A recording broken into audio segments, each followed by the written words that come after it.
og velkomin í þáttinn. Það fjölbreyttur þáttur hjá okkur í kvöld.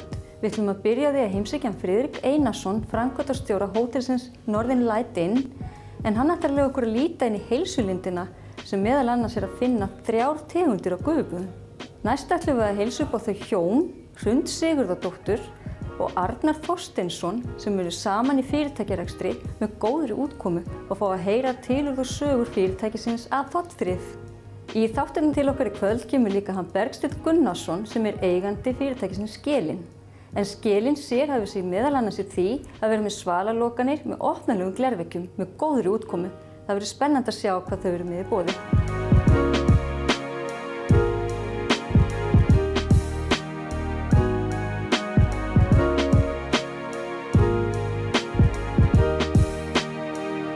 Sæll Friðrik og takk kærlega fyrir að bjóða okkur hingað í heilsulindin ykkar. Já, takk fyrir að koma. Virkilega gaman að sjá hérna hjá ykkur og ég sé að þið eru að bjóða upp á heilmargt og meðal annars þessar gufur. Getur aðeins sagt mér frá þessu gufum? Ég sá með 3 tegundir af gufuböðum. Já, þetta var mikið pæling hjá okkur. Já. Við höfðum lengi haft þann draum að reyna að geta boðið upp á afþreyingu fyrir okkar gesti. Og við höfðum svona hugsað margt hvort við ættum að vera með heita potta eða gufuböð. Og það varð úr að við fórum og heimsóttum hann Pál hjá sauna.is og fengum hann bara strax á upphafsreit þegar við vorum að teikna hérna, þetta spa sem við höfum hérna. Það fengum Pál með okkur í það að teikna upp gufuböð. Já. Og það varð úr að við ákveðum að vera með 3 típur á gufum, þannig að allir myndu nú finna eitthvað fyrir sitt hæfi. Já. Og svo hafa þær allar svona sinn tilgang. Já, þær eru sem sagt ólíkar. Já. Hérna ef við færum nánar út í það að við tökum þessar 3 tegundir, hvernig myndirðu lýsa því? Sko, fyrst ber að nefna þá það sem við köllum dry sauna eða þurr gufa. Já. Og það er þetta gufubað sem svona flestir þekkja frá Finnlandi, sem er svona þurr, hún er heit og fyrir marga þá vilja þær einmitt fá slíka gufu, en þú ert kannski ekki inni í langa tíma. Nei. Þetta er 85 gráður, það er lítill raki og líkaminn hitnar mikið, svitnar og fyrir suma þá er erfitt að anda. Já. En aðrir elska akkurat þessa típu. Já. Og þetta mýkir vöðvana og hreinsa vel líkamann. Þetta er mjög gott fyrir þá líkama og sál. Já, og mér er sagt að maður verður hamingjusamari að ef maður notar hérna, þessa tegund gufu. Já. Og ég finn það sjálfur á eigin skinni. Ég er nú með akkurat svona gufu heima í garðinu hjá mér. Og ég nota þetta reglulega. Þú notar þetta mikið heima? Já. Já. Og mér finnst það rosalega gott ef ég er stífur í líkamanum, vöðvarnir. Ef ég er stressaður, þá fer ég í þurra og heita gufu. Já. Og það góða við hana er það að maður þarf ekki langan tíma af því að þú færð bara kikki strax. Já. Og þannig að þurrgufan er svona mitt uppáhalds þegar ég hef minni tíma. Já. En ef ég hef meiri tíma, þá fer ég oftast í það sem við kallum mildu gufuna. Já. Og hún er þá 65 gráður í staðinn fyrir 85 gráður í þurrgufunni. Já. Og þar ertu með alltaf 50% raka. Því þar erum við með ofn þar sem að vatni streymir stanslaust. Það er hringrás af vatni. Já. Og það býr til meiri raka. Já, og þá hefur meiri úthald. Þá hefur meiri úthald. Þetta er mjög góð gufa til dæmis eins og hér á hótelinu. Já. Þar sem að hótelgestir vilja fara saman og jafnvel að kjafta og vera bara í rólegheitunum. Já. Og þá getur verið lengi í gufunni. Og þú færir svona hitinn fyrir dýpra inn í líkamann. Já. Og það er auðveldara að anda og þetta er svona, fyrir þá sem ekki eru vanir gufum, þá er þetta til dæmis mjög gott að byrja. Já, þetta er kjöraðstæður. Já. Já. Og svo erum við með það sem við köllum vatnsgufuna eða steamsauna. Já. Og það er 3. típan og þar ertu með svona eins og við finnum í flestum sundlaugum hérna á Íslandi. Já. Og þarna ertu komin nánast í 100% raka, þarna hitastigið dottið niður í 45 gráður og þarna reyndar þau nýmæli að við erum ekki að nota heitt vatn sem við streymum niður í gólfið eins og er á flestum sundlaugum. Heldur sjóðum við vatnið í þar til gerði græju og færum gufuna yfir. Þannig það er bara gufan sem kemur inn í gufuna en ekki vatnið. Þannig að þú ert með miklu jafnari hita, þú ert ekki að brenna á lærum og rassi. Þægilegra að sitja. Miklu þægilegra að sitja. Og þarna blöndum við lykt og piparmintu eða eukalyptus og þarna er svona fersk lykt og enn auðveldar að vera í. Og þetta er kannski það sem Íslendingar þekkja best í dag, það er kannski þessar vaskufur. Já, vaskufur og þetta er náttúrulega upplifun einmitt líka þú færð hennar ilm eins og hún nefnir piparmintuna eða annars slíkt.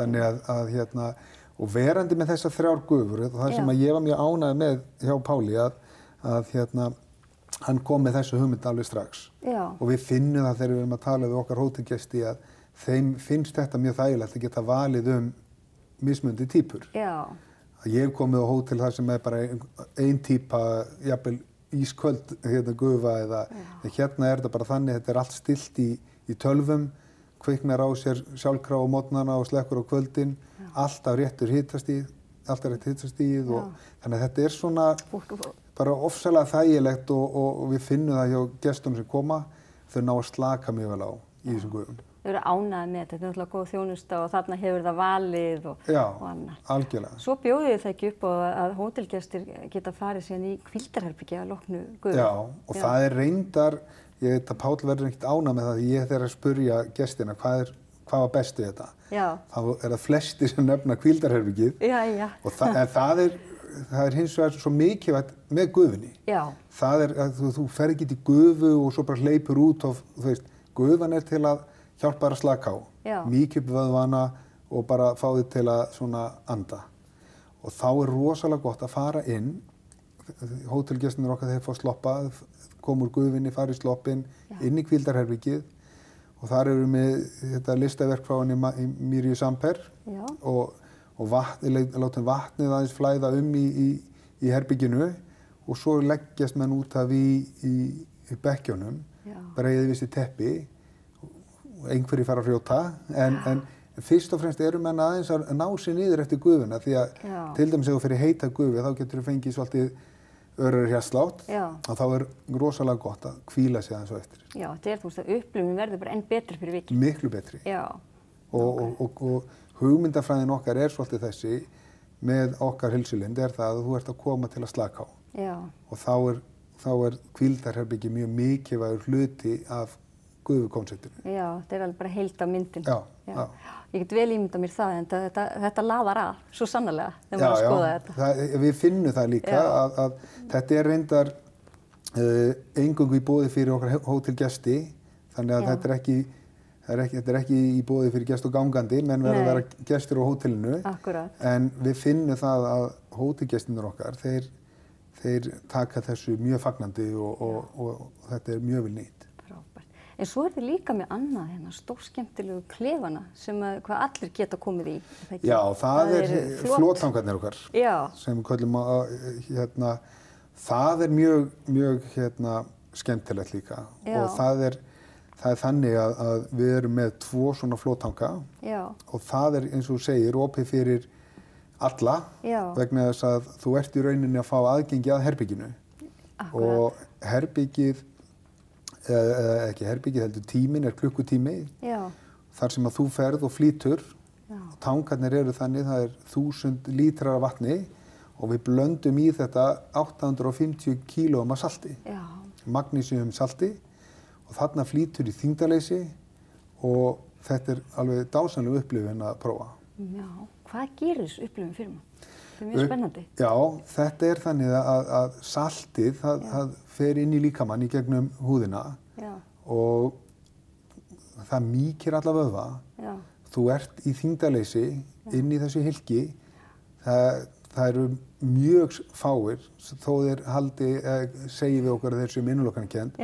Það eru teljandi fingur annarra handar sem hafa ekki geta verið í þessu. Að því plássið þarna inni er mjög gott og andleg íhugun, í fljótandi, eitt af besta sem þú getur lent í. Þetta bara dásamlegt að komast í þessu hugleiðslu bara aðlit bara með sjálfum sér. Og algjörlega og bara til að afstressa sig, ef þú ert með einhverja verki í vöðvum, slaka á. Ég held að þetta sé eitt af besta sem þú ferð í dag. Já. Þetta hljómar allt mjög spennandi. Ég bara spennt að prófa við tækifæri. Þú verður bara að koma. Já, og takk fyrir að bjóða okkur að koma að skoða. Já, takk fyrir að koma. Takk. Framundan stutt auglýsingahlé, en farið ekki langt. Í næstu ætlum við að hitta þau Hrund Sigurðardóttur og Arnar Þorsteinsson sem eru samin tjón við fjölskyldufyrirtæki Athot Þrif.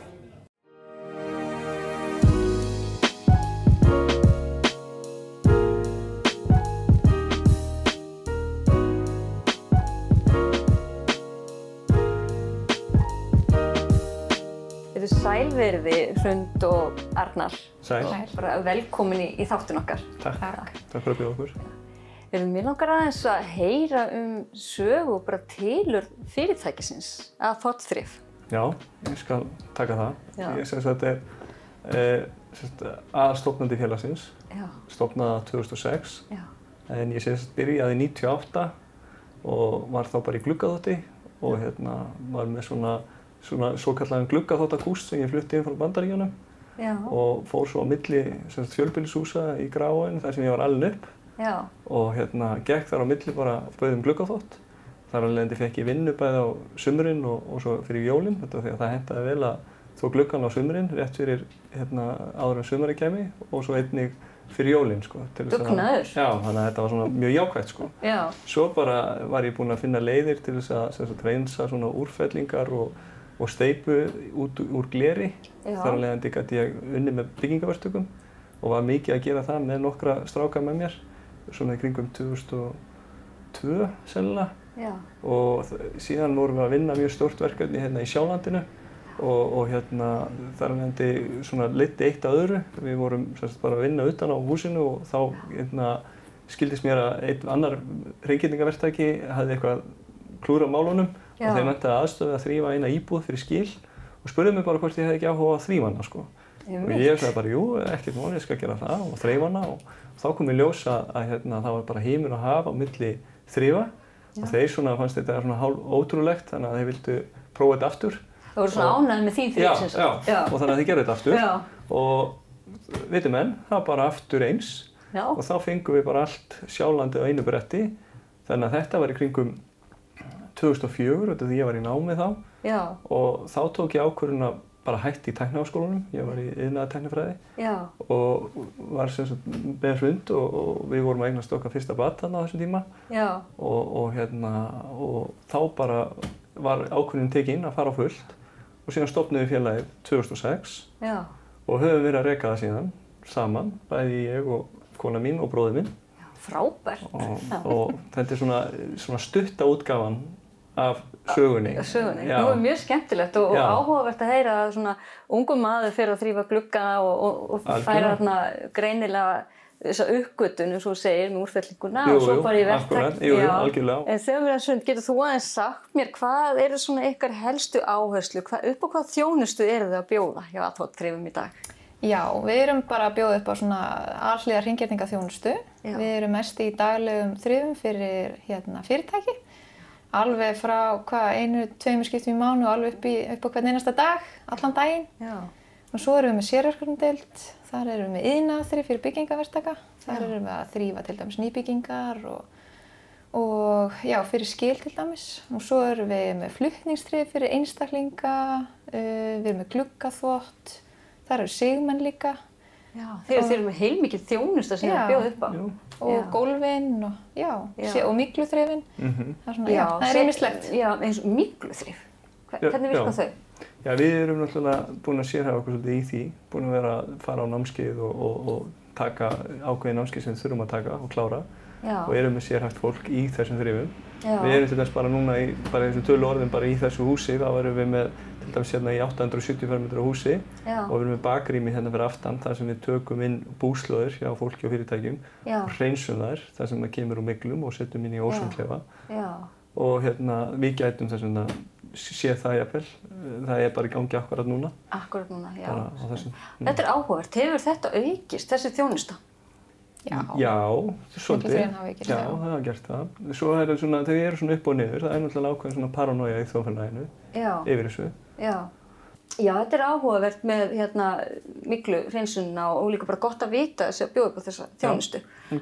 Og þið eru að bjóða, þið eru að vinna mikið fyrir verktaka í að hreinsa nýbyggingar og annað fyrir afhendingu. Já, algjörlega.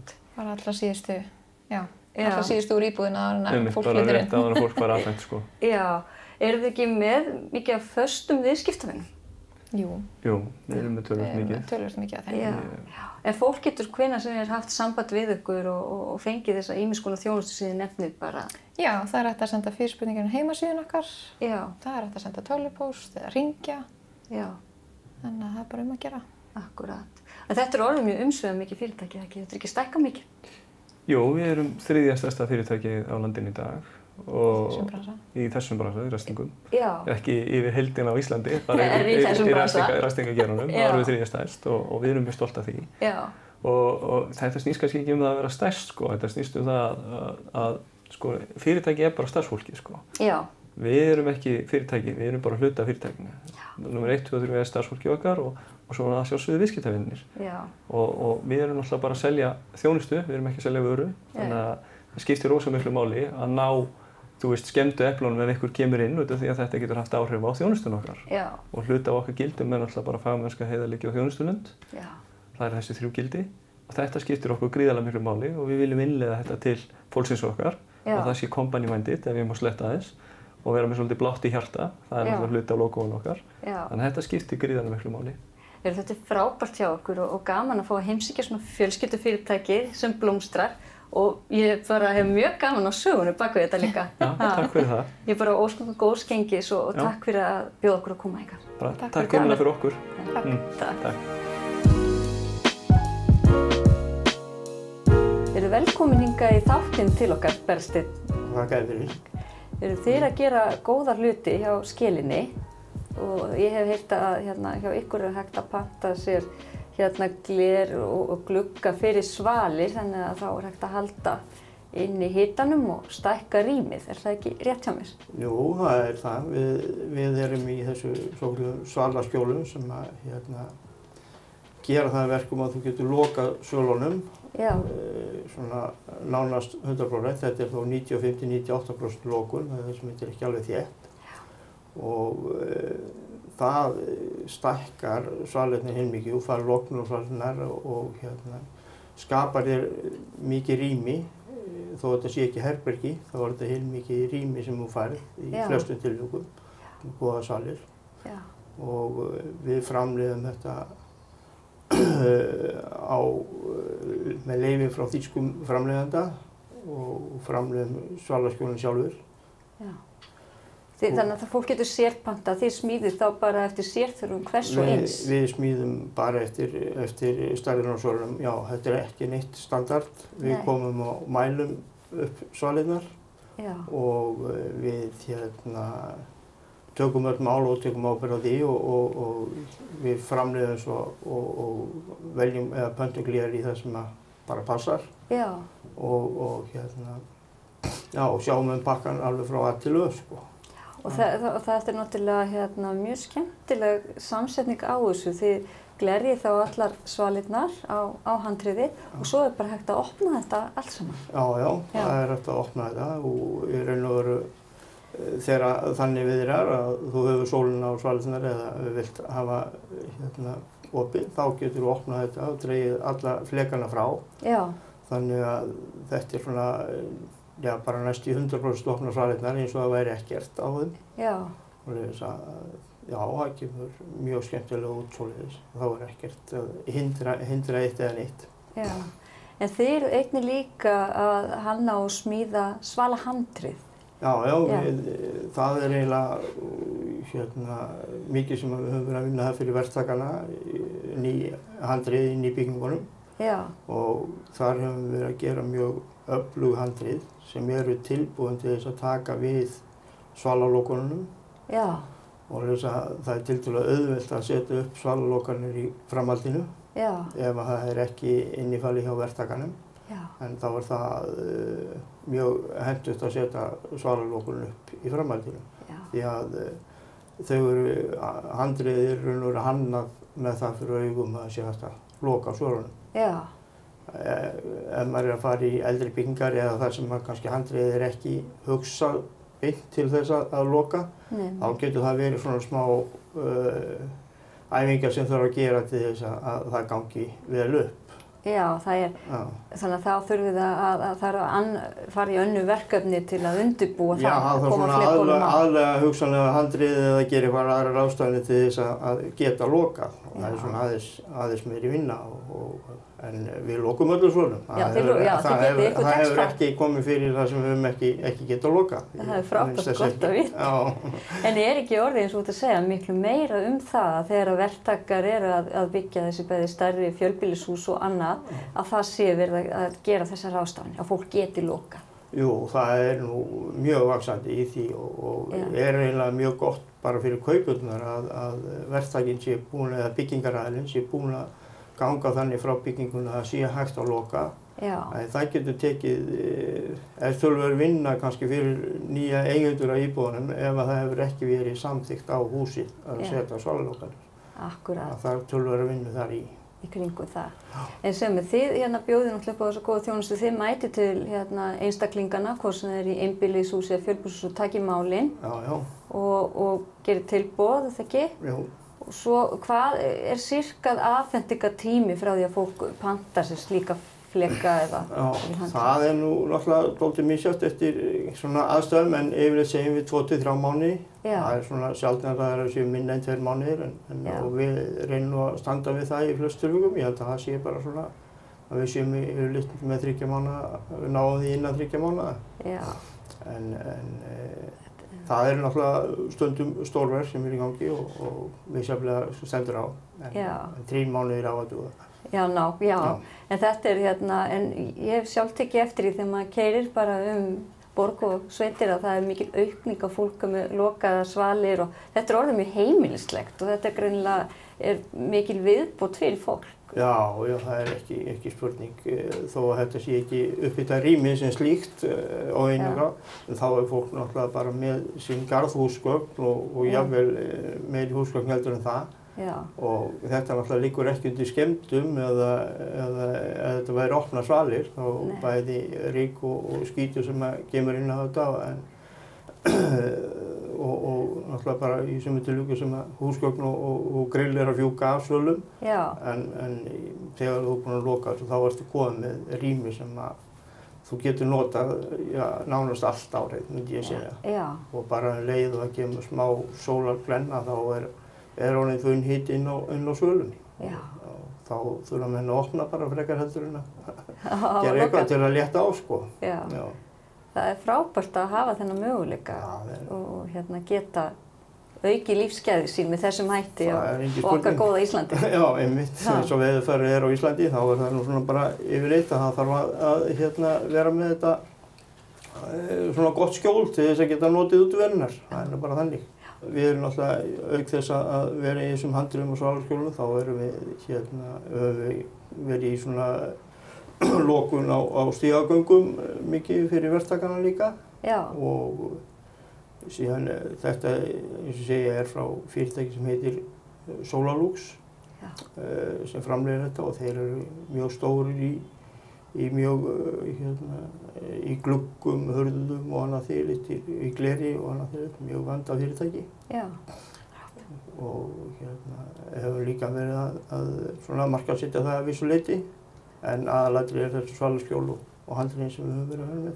Frábært, bara gott að vita að ykkur hjá Skelinni og við höldum áfram að fylgjast með. Já, þakka þér, sérlega.